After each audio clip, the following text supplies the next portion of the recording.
Halo, assalamualaikum warahmatullahi wabarakatuh. Ketemu lagi bareng saya Kun Ahmad Azin. Alhamdulillah kemarin kita sudah mengisi otak kita dengan materi-materi tentang basic fighting lagi, dan itu udah yang kesekian kalinya. Mudah-mudahan materi itu bisa membantu kita untuk lebih berprofesional lagi dalam bekerja, lebih aman dalam bekerja, dan lebih berhati-hati dalam bekerja. Oke, di sini ada beberapa, kita ulangi lagi ya materinya. Yang pertama, kita harus tahu pengertian api. Apa itu api? Api itu adalah suatu reaksi kimia yang terbentuk dari 3 unsur. Apa aja unsur itu? Yang pertama adalah panas, itu pasti. Yang kedua adalah bahan bakar, bahan yang terbakar. Yang ketiga adalah oksigen. Nah, gimana sih cara memutus suatu kebakaran itu caranya harus diputus dari 3 unsur ini, mau oksigennya, mau bahan bakarnya, atau panasnya. Kita ambil contoh nih, banyak ibu-ibu yang masak di dapur, itu karena banyak kejadiannya.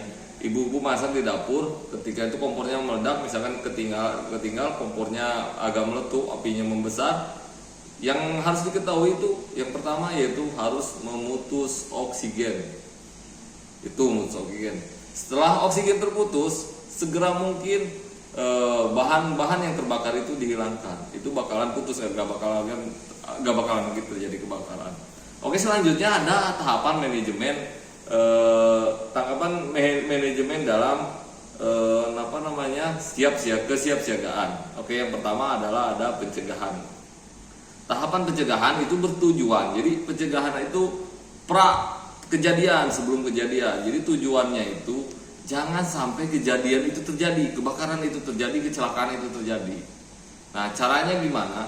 Di sini bisa kita, kalau di pemerintah itu ada penerapan undang-undang. Misalkan dilarang, ada tulisan kan sekarang yang lagi ramai, dilarang membakar lahan dan hutan tanpa pengawasan. Apabila tetap membakar dipidana hukuman 10 tahun penjara dan denda 2 miliar. Itu salah satu pencegahan contohnya ya.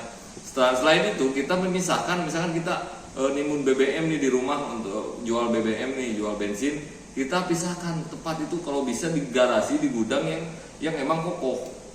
Yang kokoh dan tahan api, maksudnya ketika dia meledak tidak akan mudah merambat ke yang lain. Yang ketiga adalah mitigasi. Tahapan mitigasi ini bertujuan untuk mengurangi kebakaran itu bakalan terjadi, tapi korban jiwa dan korban harta masih bisa dikendalikan. Nah, seperti itu. Contohnya kita bisa lihat di sini ada jalur evakuasi. Nah, itu bisa merupakan salah satu mitigasi, karena ketika jalur evakuasi ini dibuat, nah jadi orang ketika ada kebakaran, ada gempa, ada apa, semuanya bisa langsung keluar mengikuti jalur tersebut, sehingga tidak banyaknya korban. Yang ketiga adalah kesiapsiagaan. Nah, kesiapsiagaan ini untuk perencanaan pencegahan. Nah, apa saja sih kesiapsiagaan ini? Yang pertama dari unit, misalkan kita unit fire-nya itu harus on semua, harus bagus semua, ready to use semua. Makanya kita ada P2H unit, P2H alat-alat, semuanya ada. Nah, itu salah satu contoh untuk kesiapsiagaan. Selain itu juga kita ada pelatihan. Itu salah satu untuk melatih manpowernya supaya lebih profesional lagi. Yang ketiga ada penanggulangan. Nah, di penanggulangan ini tahapan yang bertujuan untuk menanggulangi kondisi darurat. Nah, yang pertama yang harus diperhatikan itu adalah respon time. Jadi diusahakan di radio komunikasi untuk ininya tuh harus lengkap. Jadi respon time-nya cepat, seperti itu. Yang ketiga adalah pemulihan.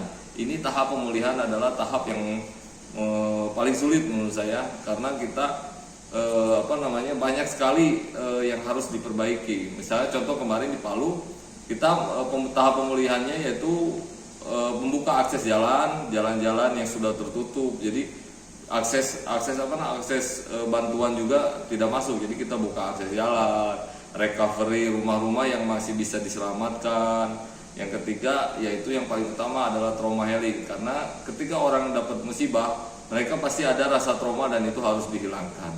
Oke, mungkin cukup sekian saja materi dari saya. Wabillahi taufiq wal hidayah. Wassalamualaikum warahmatullahi wabarakatuh. Semangat pagi.